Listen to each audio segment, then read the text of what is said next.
Well, hello, welcome to the Nothing is Wasted podcast. Thank you for joining us again this week for another great conversation. Today, I have joining me a new friend, Jackson TerKeurst, and he's going to be discussing his new book, The Only Way Forward is Back. Now, if that name sounds familiar, it's probably ringing some bells for you.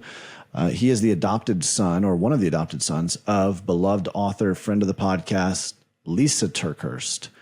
And Jackson is stepping up and sharing his story about childhood trauma that he experienced. You know, many of us are never going to, by the grace of God, or never have faced the horrors of war like Jackson has. But we each have our own wounds from past seasons. We have our own traumas, our own pain, and it's futile to compare pain. However, I did find this very helpful to hear from Jackson and be able to hear a story of someone who lived through and has had to go back and relive, for the sake of his healing, the horrible atrocities that were done, unimaginable things that he had to experience in his childhood. He, in this book, it's both raw, it's hope-filled. However, he's chronicling his childhood of growing up in war-torn Liberia and his journey through orphanages, adopted into the U.S., the restoration that he's experienced through Christ. And this is, I'm telling you, a powerful testimony of survival, but also, most importantly, discovering identity, purpose, God's faithfulness in the middle of unimaginable trauma. Now, again, many of us use this word trauma, and it is very important to distinguish that it used to not be used. Like 10 years ago, when my wife was murdered, we didn't use the word trauma very much. So not even like a decade ago, this word wasn't really something that was in our colloquial. Now it's very commonplace. We're talking about it a lot. In fact, I do believe on some level the enemy has hijacked the word trauma and he's swung the pendulum. Now that the conversation is in vogue, I'm really grateful that we're having this conversation because we're learning about what trauma is, what trauma isn't. We're learning about how to deal with the trauma in our own life that maybe has lied dormant or latent. But often I think the enemy can cause us to use trauma as an excuse not to grow in our walk with Christ. Use trauma as an excuse not to move forward and to become an even better version of ourselves out of this. Use trauma as an excuse to stay stuck or paralyzed. Use trauma as an excuse not to have a hard conversation that would lead to healing. Use trauma as an excuse not to enter into uncomfortable places because it reminds us too much of what we have experienced. However, the ironic thing, and Jackson reminds us of this in this conversation, is that in order to go forward, in order to actually experience healing, in order to actually experience wholeness, you have to go back. You have to face it. You have to confront it. You have to deal with it head on. You cannot sidestep it. You can't escape it. You can't shove it down. You can't stuff it. Any and all of those things will lead to you being stuck and being in a state of kind of perpetual fight or flight. The only way to actually gain victory over these things, the only way to actually not let these things hold you in bondage is to confront them. And Jackson talks about this very raw, very personal journey that he had to go through that really began to kind of untangle his identity from who he was and find his true identity in Christ. And man, this is just such a beautiful conversation that we have with Jackson. Many of you guys are asking the questions in your own story, in your own life. Why did this happen to me? How can God use this in me? How can he use this through me? What is he doing in all of this? And for those of you guys who are asking that question, this conversation is very, very appropriate, very pertinent to your situation, and it will encourage you. So I can't wait for you to hear my conversation with Jackson TerKeurst. He's a husband, father of two twins, an entrepreneur, an author now with his latest, his first book and his latest book, The Only Way Forward is Back. We're going to make sure that we put links in the show notes so you can pick this book up. I'll say this. Christy sat down and read this book. We received it in the mail. She read it in like a day. Like it was just riveting. So you're going to really enjoy this book. I can promise you that. And You're going to enjoy this conversation. Before we dive into this conversation, a couple of things I want to make you aware of. First of all, we have a new devotional that's going to be coming out here pretty soon. It's called Hope in the Valley. Now, many of you guys have picked up, you've purchased, you've gifted the Pain to Purpose 42-day devotional. I wrote that devotional back several years ago when we first started the ministry in 2019. I was basically giving the coaching clients that I was coaching a devotion every single day. I wanted them to have something they could sit down and read every single day that would encourage them in this journey that we were walking through together. And it would be something that they could derive some hope and some faith. Even they could borrow my faith out of, even when we weren't sitting down and having one-on-one sessions. And then we ended up publishing it. It's been just an incredible resource for many of you guys, the Pain to Purpose 42-day devotional. But our team sat down several months back and we were like, hey, we should do another devotional. And let's do another one that's 42 days long, but let's invite friends of the podcast on who have some incredible stories, and let's let them contribute to this. And so out of those 42 days, I write 6 of those devotionals, but we have brought several friends of the podcast, folks you've heard their stories on the podcast, folks that are just incredible writers, and we've asked them to contribute and participate in this project. So I can't wait for you to get your hands on it. We'll give you more information as things are unfolding. So keep an eyes up or an ears up, if you will. And over the next couple of weeks, we'll start giving you some information on how you can pre-order this devotional. If you want to subscribe to our email list so that you can be first in line when we release this, you can go to nothingiswasted.com and just scroll to the very bottom. There's a place where you can sign up for our email list right there, nothingiswasted.com. Also, if you haven't attended the Zoom call that I do once a month called 5 Steps to Taking Back Your Story, no matter what you've gone through, I want to invite you to attend that. If you're looking to take a first step or a next step in your healing journey, I would love for you to consider joining me for that. It is always a very enriching, incredible time where I get an opportunity to share with you the convictions that we hold on what we believe are 5 steps to taking back your story. It doesn't matter what you've gone through. There is a way through what you've gone through, and it does not have to cause you to be undone. Although you can't undo what's been done in the past, it doesn't have to cause you to be undone. And so we want to help you as you're beginning to navigate this pain to purpose journey. So join me for that. Nothingiswasted.com/start here. And you can register for the next one of those, nothingiswasted.com/start here, to join me for 5 steps to taking back your story, no matter what you've gone through. Well, Jackson, it's so great to have you on the Nothing is Wasted podcast, man. Thanks for joining me. Hey, it's good to be here, man. Thanks for having me, bro. This is such an honor. You know, you got to spend a little time talking with Christy beforehand. I know that she's been majorly impacted by your book specifically, and I want our community to understand that and hear that, because there's not a whole lot of books that we have an opportunity to read, but Jackson's is one of them that we have, and it has been so inspiring, so hope-filling for us. So before we dive into the conversation, I just want them, Jackson, to hear from me that they need to pick up this book, that they need to read it. They need to really tune into what is going on here in your story, because it's an incredible, incredible story and a testimony of God's faithfulness as he's continuing to bring you through a very, very difficult past, a very difficult upbringing. But I would love for, before people are able to dive into this, let's talk a little bit about yourself. What's life like right now? Tell us a little bit about, just give us kind of the context for modern day Jackson TerKeurst. Where are you at right now? And then we're going to go back and just hear some of your story. So modern day Jackson, he is a husband to his amazing, beautiful wife, Amanda. She's the sweetest, and today's her birthday. So happy birthday, baby. Happy birthday, Amanda. Happy birthday, baby. I love you so much, and I'm proud of you, proud of the woman you are. And thanks for giving me the 2 beautiful blessings of my life. Legend in London, our 2 beautiful twin babies. So I'm a father now, a new father, and it's been a blessing to be in this position, to know what it is to, what it feels like to have like natural, true love, for somebody. Wow. And just waking up every morning and seeing their beautiful faces calling you Dada, Daddy, it just makes you so happy. It changes your perspective. And I love that. I love being a father. And I'm also an entrepreneur as well. I run a small business. I teach financial literacy to families and individuals as well. And then I'm writing this book. I'm an author as well. So Wow. Here I am. Wow.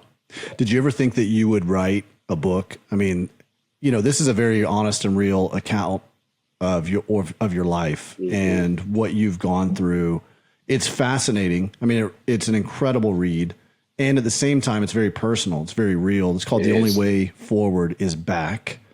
And the subtitle, A Story of War, Adoption, and Finding Your Purpose in God's Plan. It's right here. This is an incredible read. But did you ever think that you would write this? I mean, is this something did you always have a desire to write, or is this something you're like, man, I've got to just get this out? When I first stepped foot into the U.S., leaving Liberia and coming to America, honestly, I had this nagging longing to just write my testimony, write my story. But I wasn't sure when or how I was going to do that, because I told pieces of my stories to friends or small speaking engagements. But I realized that, fully sharing it, we have a much greater impact.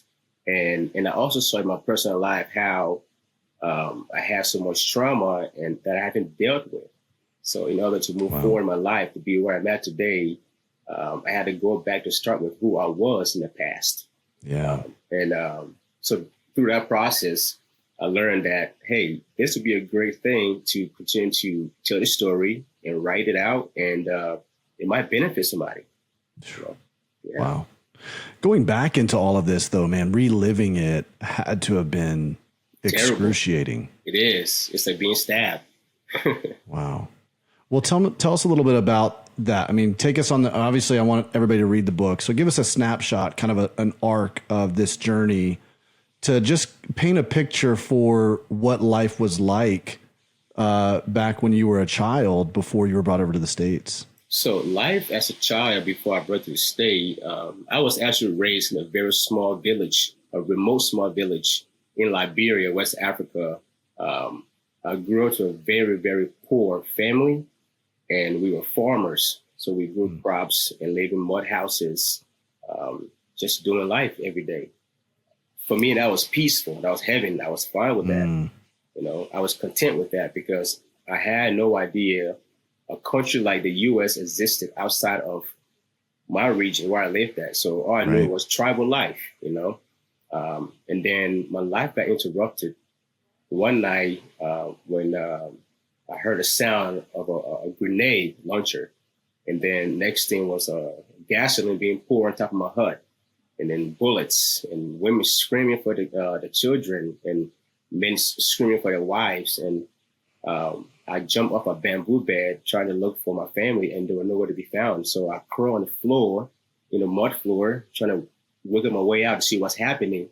And within seconds, I hear this beating on the door, do, knocking on the door real loud, and the gasoline poured on top of my hut and fire lit up, out of nowhere. My aunt somehow was in the house still, and she came and grabbed me. And long story short, from that night on, the trajectory of my life changed. And I went to the jungle. I spent several months in the jungle just hiding with my aunt. We couldn't speak to each other. We don't talk to each other. Don't make no sound. Don't sneeze. Don't cough. Don't make any noise, basically, because any noise you make can trigger the sounds, or they can alert the rebels to come find us. And you can't making a food or cooking anything on a pot or anything like that, or even smoke. You see a smoke signal somewhere, they'll come find it. And I didn't understand why this was happening. It was really, really strange. And I was just a little 7-year-old boy, waking up at 3-4 a.m. in the morning and trying to really wrap my mind around what's happening. But after that, my life went from one orphanage to another orphanage to another orphanage. We went days in the orphanages without no food. And all we had most days were warm water for dinner, and sometimes for lunch and for breakfast, and a lot of prayer, along with that. So, and then that was the early days of my life growing up. So it was all hardship, and I saw a lot of dead people. I saw people got shot, people got killed, people got stabbed, and I saw God I mean, I'm sorry to be explicit, but that's all right. His chest got opened wide with a knife, and she just opened this dude's chest up, and this other dude grabbed a baby. He said, "Who shoot a baby, man?" You know. So I mean, I'm just a kid watching all these things, and it's hitting me left and right. I'm so confused, and I'm crying, but I can't scream because if I scream, I'll be next. You know. But that was the early days of my childhood growing up. Jeez. You know, we hear a lot of stories in the line of work that we do, and part of this community, the Nothing is Wasted community, the podcast. And, you know, I travel and speak, and so I'm hearing people's stories over and over and over. And we have, especially today's day and age, we talk about this word trauma. It's become a bit of a buzzword. It's become something that's in vogue, and there certainly is a lot of trauma in a lot of people's stories. Right. What you've experienced, though, Jackson, is the conventional word, the conventional experience of trauma, a war-torn area as a child, not having, you know, trauma is the perceived sense of a lack of safety, right? That's what a traumatic experience is. You had an actual lack of safety. There was not just a perceived threat. This was an actual threat of life. Absolutely. And this was prolonged for months and maybe even years, right? Where you're experiencing a lack of food, a lack of provision, a lack of safety, a lack of, I can't imagine what that does to you, especially at 7 years old. You just give up, and you feel that you are just here and waiting your turn to just die. You know, there is no hope. The only hope you have is with the people around you, the friends who are also starving and dying as well. So we all just lean on each other, and lean on God and lean on the staff to, you know, be there for us physically, but all we had was each other during those times, difficult times. At that time, did you have a relationship with God? Was there any kind of perception of, like, I mean, what was your spiritual life like at that time? Yeah, great question. So just a little backstory. Growing up in the village where I come from, Christianity wasn't very popular. I didn't know about Christianity at all. We were all tribal people. Everything we did was tribal. Therefore, but my dad, he was a town chief, so he traveled throughout the counties and different areas. So he was well knowledgeable about other things that other people weren't. And he came across a little town on his way. It was a small town that had one building that was made out of some, you know, tree branches or like some woods that covered the trees. But it was like people in there clapping and dancing and singing. And he stopped there one time to experience that. And then he came back home and told me about it. And then he took me there, and he and I went there for the first time. But it was like, we walked several miles on this dirt road. There's no cars, just dirt road. I didn't know how many miles, it was very long. But when I got there, these people were dancing, clapping, singing our tribal language. And I hopped in, but I didn't know what they were doing. I just jumped in there, you know, just as any kid would. And then on the way back, I asked my dad what that was. And he said, that was church. You know, when the church, want to see God, you know, fellowship with other believers. I was like, really? And then he told me more about God, but I didn't really understand because I was still young, you know. But then when the war happened, and then I went to the first orphanage, the second orphanage, third orphanage, and the fourth orphanage I lived in. That's when I learned more about God. That's when Pastor Kofi, who ran the orphanage, he implemented that he wanted this orphanage to be ran of Christian principles. So therefore, he had a staff to where every morning we would wake up in the morning and have devotions. And then at nighttime, we also have devotions. And Sundays, we would go to church. All of us would get ready and go to church. Either you're going to walk on the beach or you're going to walk on the main street to go to church. But we all were required to go to church. And because of that, I was introduced to God on another level, on a more higher level. And I began to dive into small groups and began to feel more confident to share my testimony and my experiences with other people at devotions at nighttime. So, and that's kind of how I got into learning more about my God in that way through Pastor Kofi and the orphanage and the ministry that he was, putting out there for us. Wow. I'm curious, I know probably looking back on it now, you can of course, you write about some of it in the book, you're able to find some meaning and purpose out of all of that. But at that time, you're in this orphanage or several orphanages. Pastor Kofi is really sharing with you what it's like to have a relationship with God. Yeah. Did it help at all in terms of kind of beginning to attach some meaning and purpose to what you'd experienced at that time? Or was this still just very much like what in the world is happening right now, and still feeling a sense of loss and fog? Yeah, it was both. It was what's happening right now, but then Pastor Kofi and his staff, one thing he really did, I loved so much, was that he always reminded us and encouraged us to stay grateful, to stay grateful in this season, and to pray and talk to God to help us. Because in this season, if things gets rough and we start to pull apart and start to freak out and do other things that's unnecessary, that's out of line. But instead, he wants us to stay in line with God. In times of crisis, put our hands up and say, God, here we are. Please help us. We are begging you. So that's something really great he really implemented into my life, that I was remembered to always be grateful in times of hardship. Instead of dwelling on what I'm feeling, instead of dwelling on the situation or what's happening right now, look at the bigger picture, that I am still here. I am still alive. I'm breathing. There's an opportunity tomorrow. I can have a meal tomorrow. I can have something tomorrow. But today, pray and be faithful to him. Let him see a faithfulness through your hard times, not just the good times. Wow. And before we kind of talk about the events that led you to the States, I'd love to, in my own story, Jackson, I look back and the season of losing my wife and just some of those really big moments that I had to go back to, especially in counseling and therapy and in my own healing journey with the Lord. I had to go back and revisit a lot of those moments to really heal through and process through that stuff. And I can probably look at, there's, 3 or 4 major anchor moments that the Lord had to take me back to intentionally, we call it running toward the roar, intentionally running toward that. Yeah. And exposing myself to that again to process through it and let the Holy Spirit heal. Can you think of a couple of moments there? Maybe you've already shared some of them, but are there a couple of particularly marking moments in your childhood where you're like, that one was even more difficult to go back and process through? That was something that I didn't want to go there. Oh, man, that's so much. I would say that one of the hardest parts that I had to go back to just face was, just having to revisit my childhood and having to revisit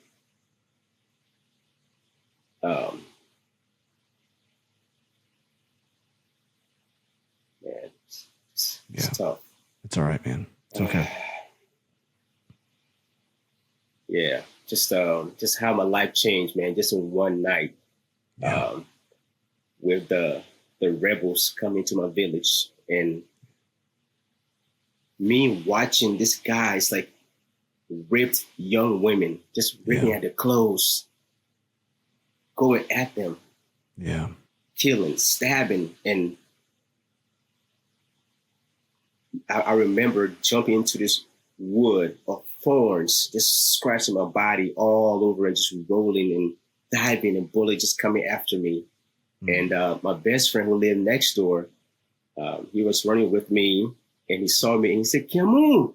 And I looked back to see him. And as I looked at him, his eyes grew big and wide because he was shot. And I started my step to look back, but I had no time to really go back and help.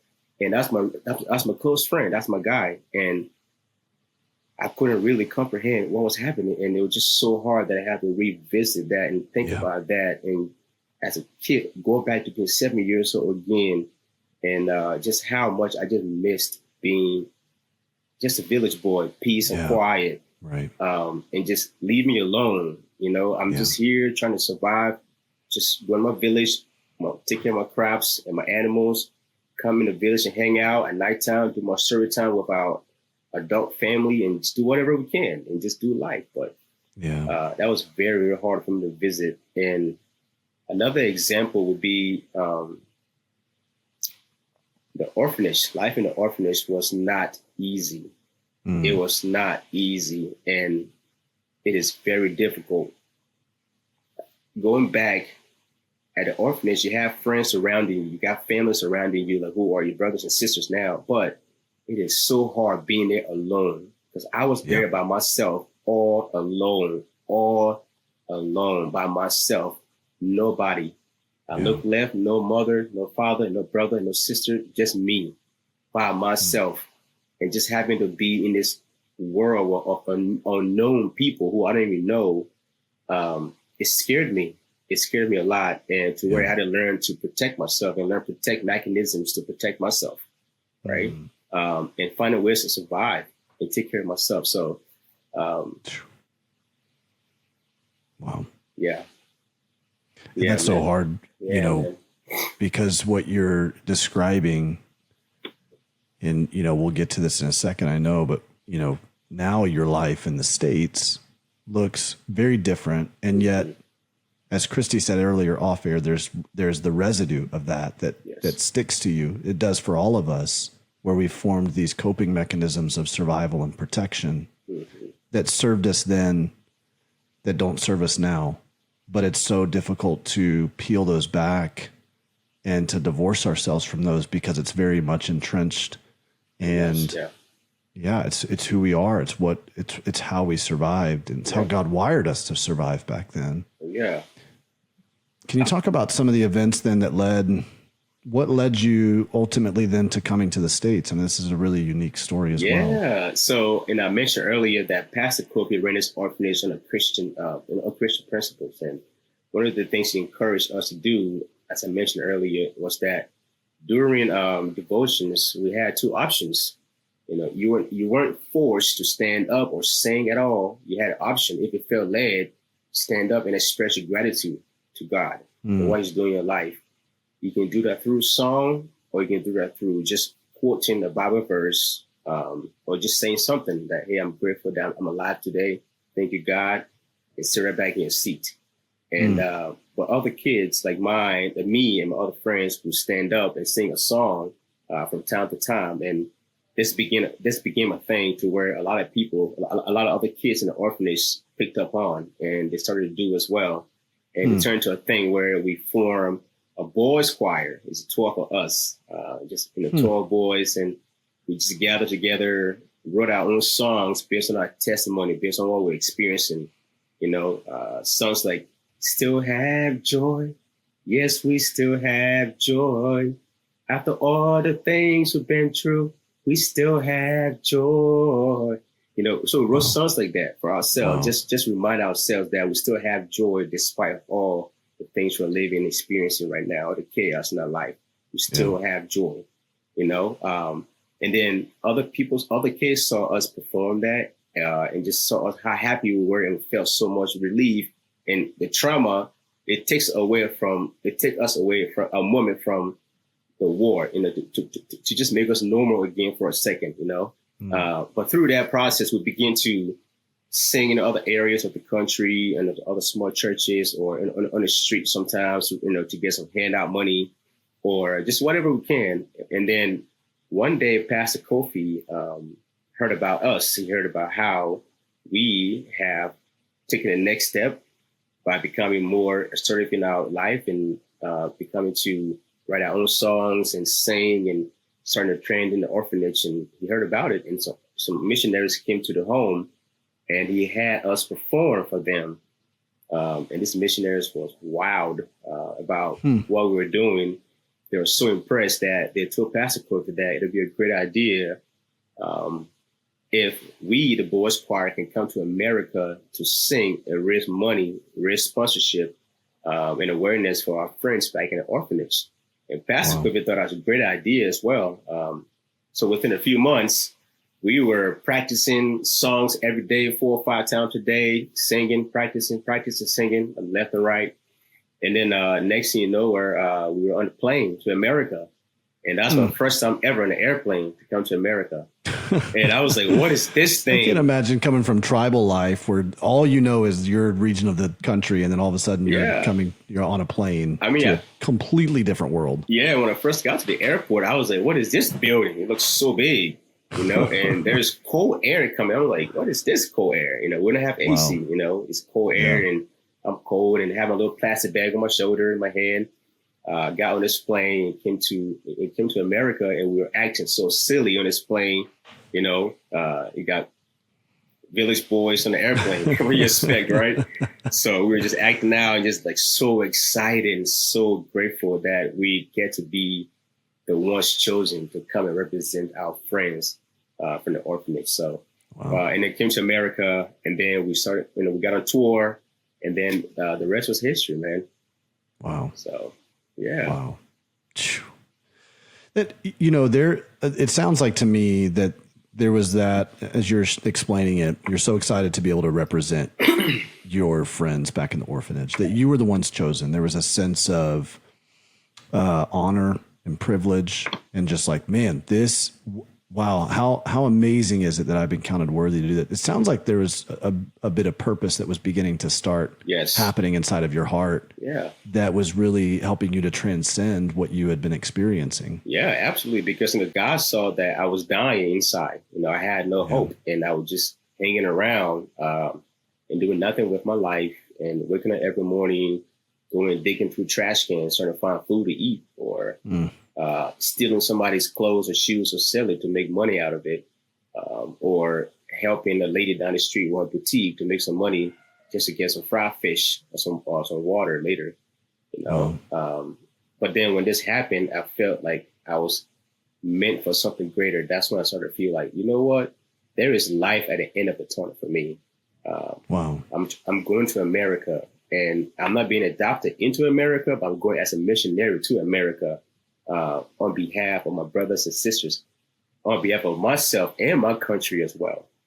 So I feel very blessed and privileged to be in that position. I still do feel that God has called me since that age to do this. And that's why I've continued to do this from that day forward. Yeah, true. Well, you're bringing awareness to a whole nother realm that so many of us in especially Western American culture that frankly, we just don't have a clue about some of the things that, for instance, people like yourself have experienced. We have a huge sense of entitlement that we don't even realize. It can be so subtle and so be just undetected. We joke about it even. It's like first world problems. Oh, first world problems, right? But here you are sharing your story and saying, hey, this didn't just happen years ago, meaning like centuries ago. Like this happened in an underdeveloped area of the world not too long ago. Yeah. And this is the reality of many people's life right now. Mm-hmm.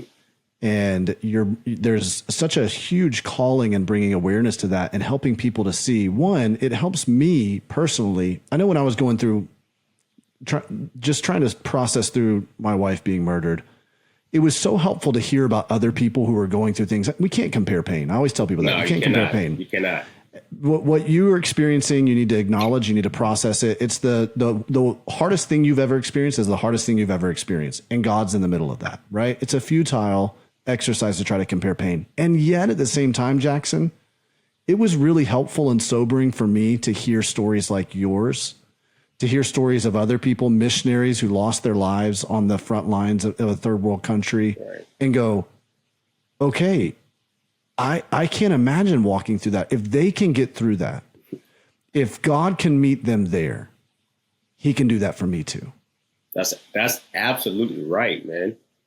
That's absolutely right. Like God loves you. He got a plan for your life, dude. Like if I'm sitting here and talking to you, I survived what was referred to as one of Africa's bloodiest civil wars. If I can survive that, if I can survive hunger, if I can go days, weeks without having a meal and drinking water, warm water, and survive, what more about you to have a big old mansion, a big old house with a roof, car in the garage, McDonald's on the street, you got Burger King, you got Chick-fil-A, you got everything around you. What are you complaining about? Yeah. What are you complaining for? Yeah. Appreciate what you have in front of you, because if you don't, God will take it away from you, and you realize quickly that, you know what, I better get my act right. Because in this country, people are very privileged and spoiled and unappreciative at times for what they have. Yeah. Therefore, they misuse it. They misuse the blessings. They misuse who God has called them to be for their own personal gains. So. Since I was a child, I've always operated out of the place of gratitude, and seen things from a different perspective based on like what I've lived through, and that has shaped my life to be who I am today. And I hope to continue to teach that to my children as they get older. Yeah. Yeah. Wow. So you're doing this tour, raising money for the orphanage, raising awareness, representing your friends and your family back home. Mm-hmm. And at some point, though, there's this moment that happens or opportunity that happens where you can be brought over to the States permanently. Talk to me about that. So when I first came over here, we were on a 1-year visiting visa. Okay. To come and tour and share our testimony and raise awareness. But then prior to our visa being expired, just a few weeks prior, Pastor Kofi sat us down, us all 12 boys. He sat us down and he said, "Boys, I got some bad news for you guys. We can't go back home." What do you mean we can't go back home? He said, "We can't go back home." He said, "The orphanage has been attacked." Oh my goodness. It's been attacked. But my best friend Rufus is still there. Like my friends are still there. It's been attacked. It's been looted. They're taking everything. It's being burned down. So, and our visa expiring. So basically, we're homeless. We got nowhere to go. Right. We had no home. Where do we belong? Where do I belong? That caused another traumatic experience again. Right. In our life, trying to wrap our minds around that. But all of that changed the night we went to a church in Waxhaw, North Carolina, where God did this profound thing where he brought my mom, Lisa, and my 3 beautiful sisters to a Liberian a cappella voice choir performance where we were performing that night. And I had no idea who she was. She had no idea who I was. Matter of fact, she had no idea where Liberia was, but my sister was doing a project on Liberia for her Girl Scouts. Talking about God doing his thing. Wow. Providential, man. God doing his thing, man. Sneaky Jesus. Sneaky Jesus. Sneaky Jesus, man. That's how I call him. Sneaky Jesus doing his thing. And, but that night was very special to me. And the pastor got on stage and shared our story with everybody. And then our room manager and Pastor Kofi just appeal with the whole church, the congregation, to please pray for us, pray for our country, pray for the orphanage, and also search the hearts if it's open to inviting us boys into their homes. This way we don't have to return back home. And people listen. My mom listened. Wow. At first she didn't want to listen, but God was like, 2 of those boys are yours. And she was like, whatever. Because that's how we are sometimes, right? We don't listen to God, but He has a plan for our lives. So fast forward, I met my mom, I met Lisa, and it was like this divine moment. It just felt so right. It felt so right, this connection. And my brother and I, Mark, we just walked up to her and called her mom. Hey, Mom. It felt like it. And also it was weird too, because before my brother and I even met her, we were in the pews with her daughters playing around, and we didn't know that was her daughters. We just playing around, being kids and, goofing up and laughing away. And next, it's just she walks up, and we just, it just felt right. And, that changed the trajectory of my life forever. Yeah. And I'm forever grateful for that moment that my mom and my dad decided to give me and my brother Mark a home. And through that process, the other boys choir members were also adopted as well, you know, by my mom's friends and people from all the churches around. Wow. You know, so God did his thing, and 40 other kids were adopted and more were adopted and sponsored. So, I mean, he did his thing, and that's kind of how everything started. Wow. Whew. Man. So now you're brought over to the States, you're adopted into this family. I have to imagine that had to feel both relieving and incredible, you know, a sense of like, wow, okay, here was this tragedy that happens back home where we're not able to go back. I don't know what, I feel lost. I'm not sure. My life's completely upended again. And then here God provides a way. And at the same time, Jackson, I'm sure it had to feel like we were talking about earlier, extremely disorienting. Yeah. It's a very different culture, a very different world than what you're used to. It is. America's a different world to live in, you know, trying to adjust to the culture here, trying to adjust to the language. For real, is another one, and trying to just understand how to interact with other people, because where I come from, we interact differently, and we have our community is different than communities here, you know. But it's been a great culture shock for me, for sure, in the beginning when I first got here, a lot, and I had to really push myself and found ways to learn and catch up, but also be smart about things, like just get out there and expose myself in ways that you know, could destroy my reputation. You know, so that was that experience for sure. You have a lot of things that are kind of layered on top of each other. You know, you've got the whole, this war-torn trauma story. Part that's very much a part of your past. You've got the adoption side of things, a multicultural family. You've got all these things layered on top of it that add a whole lot of complexity to you just trying to sort through your own identity and sense of belonging. Yeah. What would you say has been one of or some of the most difficult parts of that for you personally? For me personally, I didn't know who I was, really.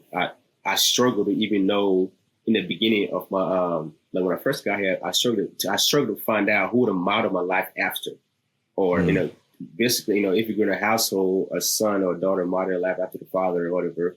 But me, I had nobody. I had no guidance. I had nothing, you know. Yeah. So I was just all over the place trying to figure out who to dress like, who to look like, who to talk like. So I struggled to find out my place and what kind of friends do I attract? Who do I hang out with? Who likes me? Who don't like me? You know, all those things were playing around in my head all the time. But deep down inside, I knew that God loved me, but I wasn't sure how, because I've gone through all this stuff, all these terrible things in my life. How could you still love me and still put me through terrible things still? You know, so I questioned that a little bit, but, you know, he kept proving to me time and time again that I am his son. I am chosen, that I am not forgotten. He's got me, you know? So, but now I've learned that despite all of those identity crises I dealt with, trying to find out who I really am, and having the name of Jackson instead of Kemu. So Kemu is my biological name, and they happen to have the name Jackson and trying to be a Jackson and like Kemu. You know, it's just so conflicting back and forth to where I lost Kemu and became Jackson.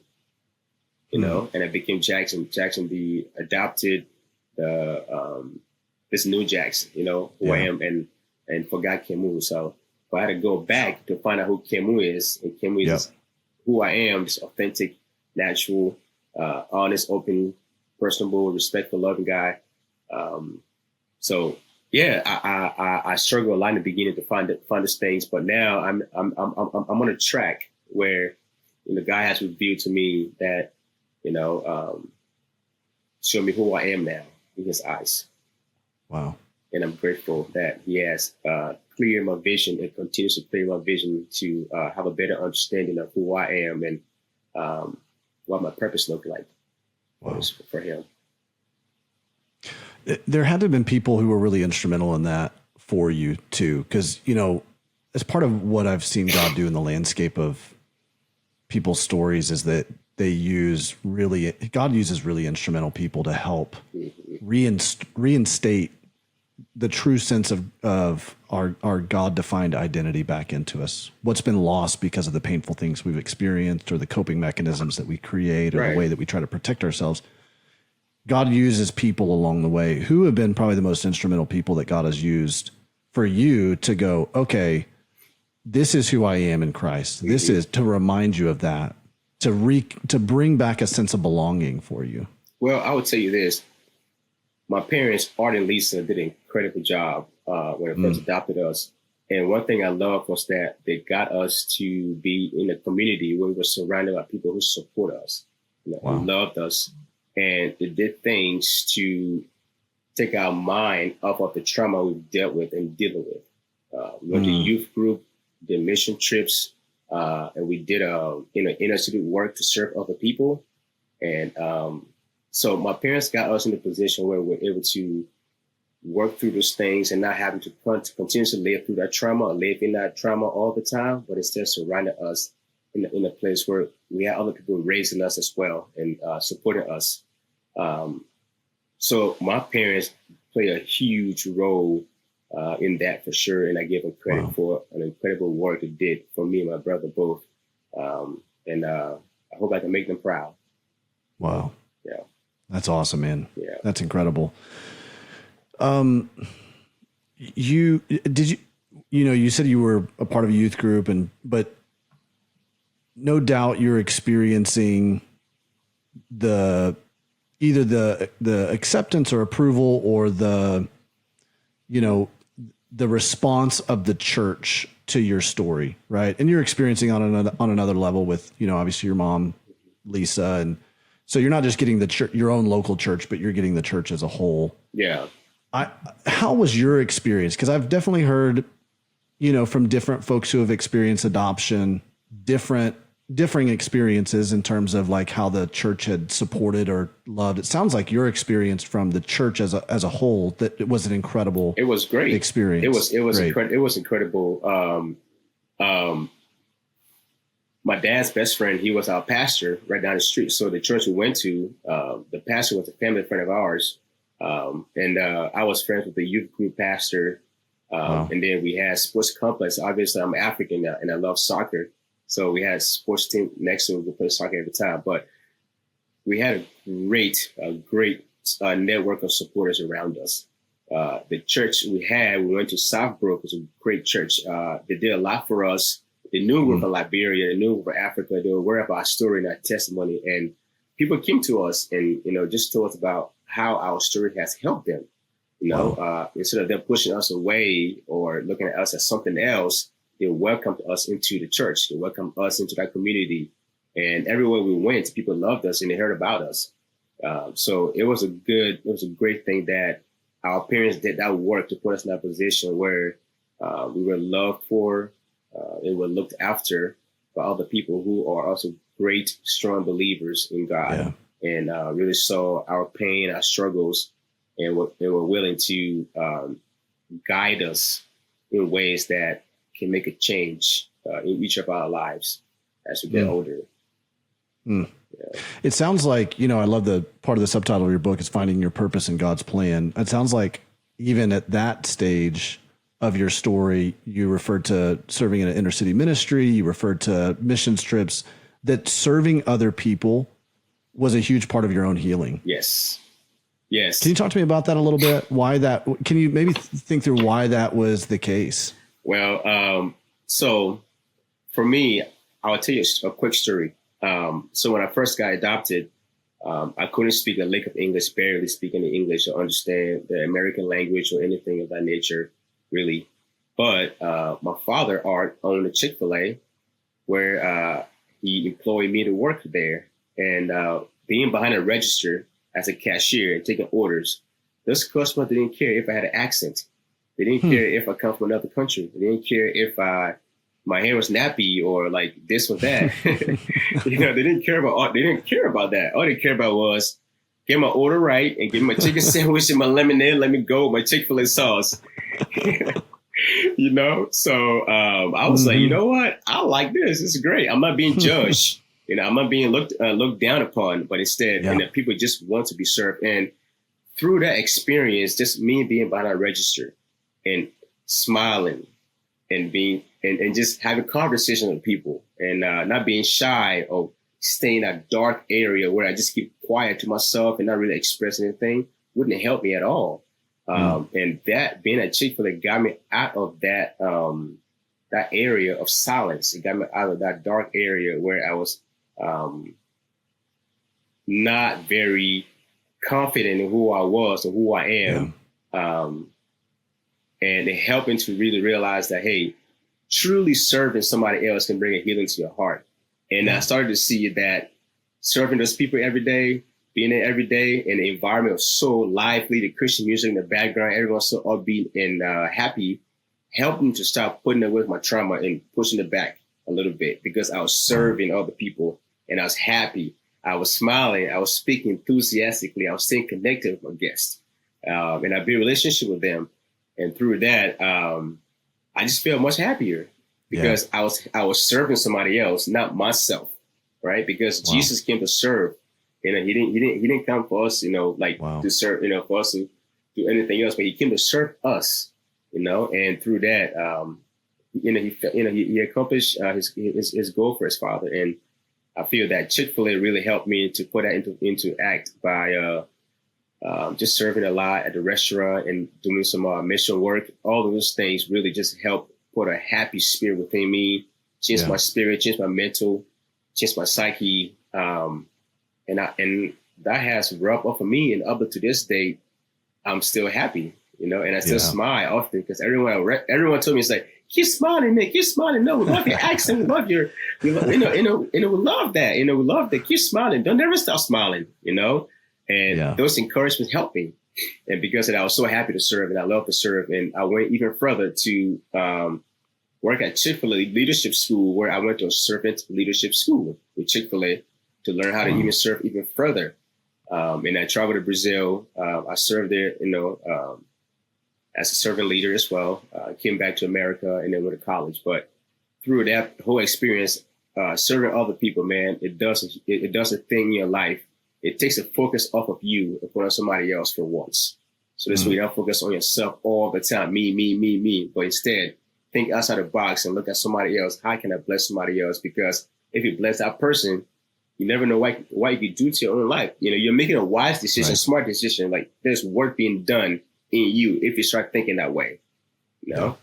So, yeah, it's amazing. Yeah, you know, I mean, we have a course, Jackson, that we launch in churches all over the country called Pain to Purpose. And that's really kind of when you get to that stage of after, you know, processing and healing through your pain, trying to assign meaning to it, trying to figure out where is God in the midst of all of this.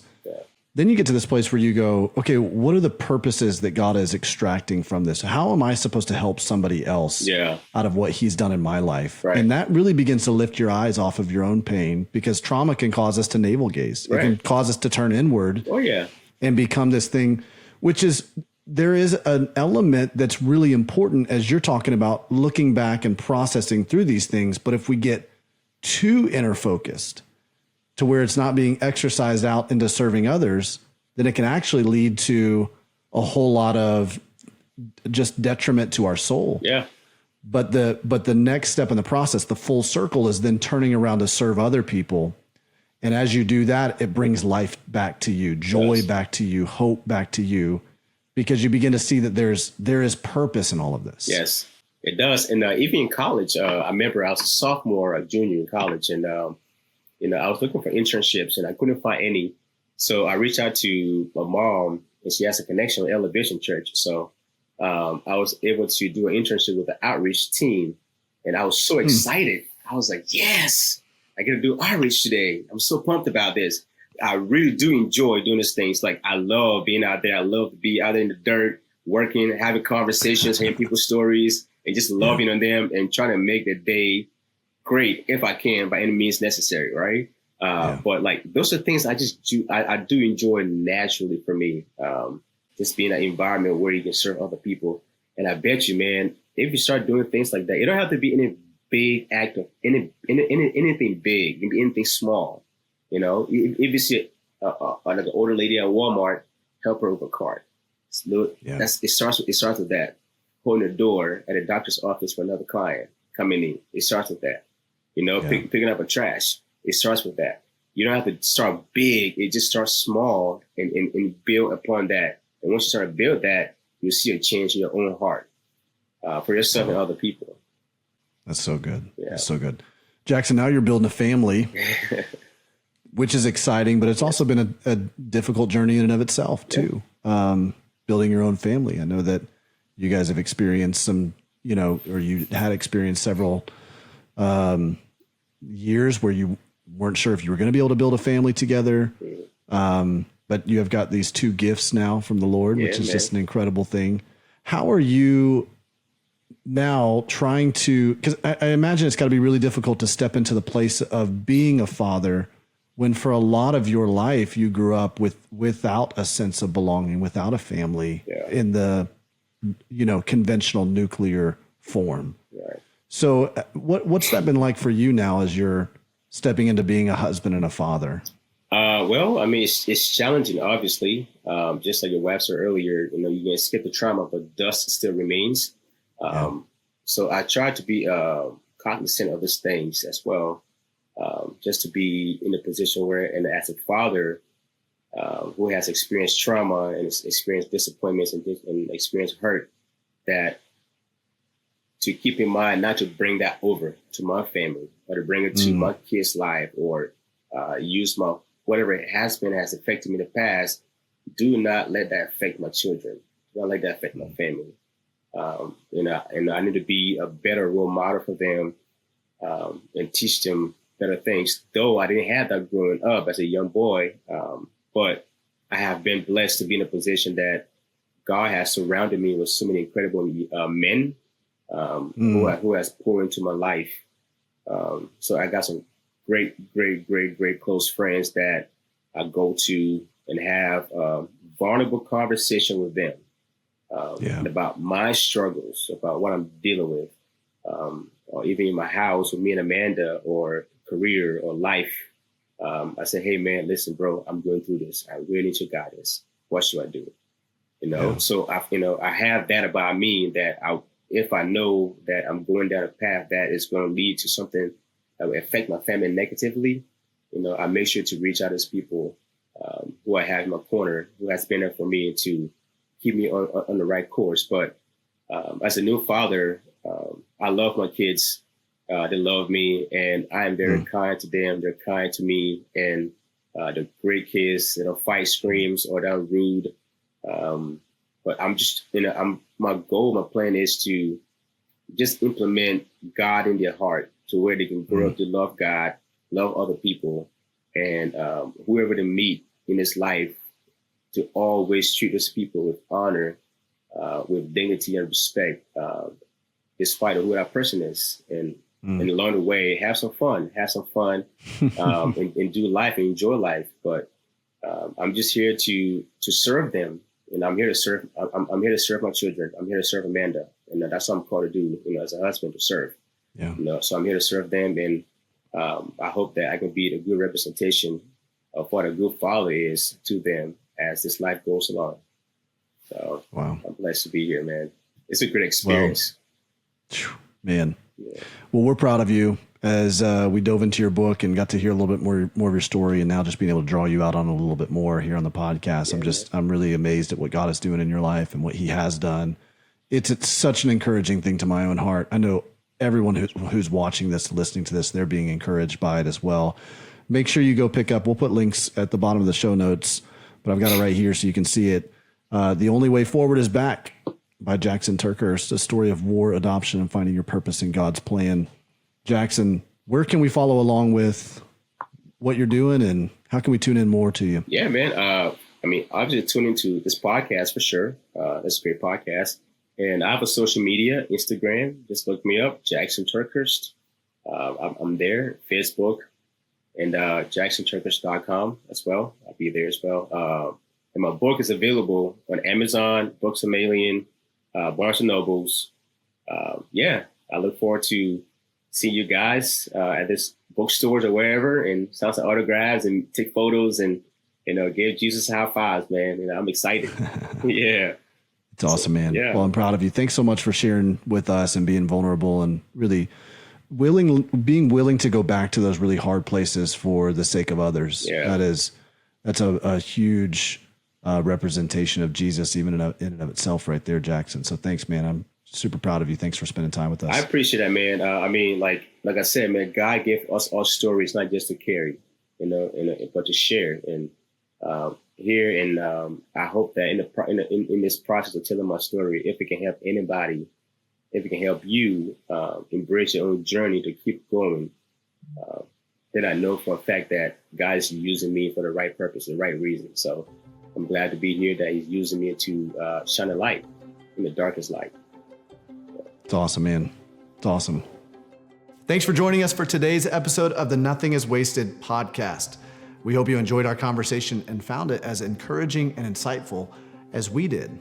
Now, don't forget to subscribe to our podcast on Apple Podcasts, Spotify, or wherever you like to listen, and leave us a rating and review. Your feedback helps us to connect to those who need these stories of hope and healing most, and to reach more listeners just like you. Also, subscribe to our Nothing is Wasted Ministries YouTube channel. Now, be sure to stay connected with us on social media. You can follow us at Nothing is Wasted Ministries. Follow me at Davey Blackburn.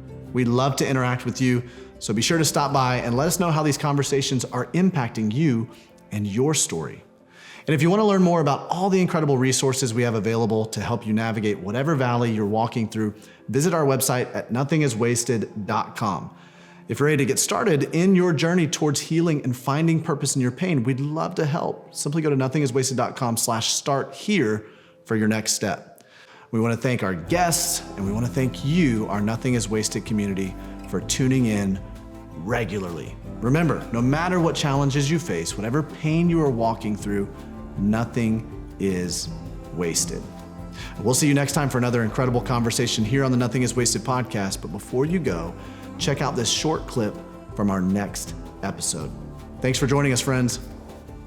If we create this culture in our home of, like I said earlier, a healthy sexual culture where we're not embarrassed to say every part of your body is made and designed by God. You are made in His image. Every part of you has been created for a purpose. Yeah. And there are no bad parts on your body. Every part of you is purposeful and wonderful. We celebrate it. We honor it. You're worthy of respect. Every part of your body is worthy of respect. So much so that we need to learn what it means to honor and respect not just our own bodies, but other people's bodies. And as they grow up, that then enters the conversation of, oh, this is why pornography is not good, because it doesn't honor and respect God's design for sexuality, but also even for bodies. Like, pornography does not honor the human body, right?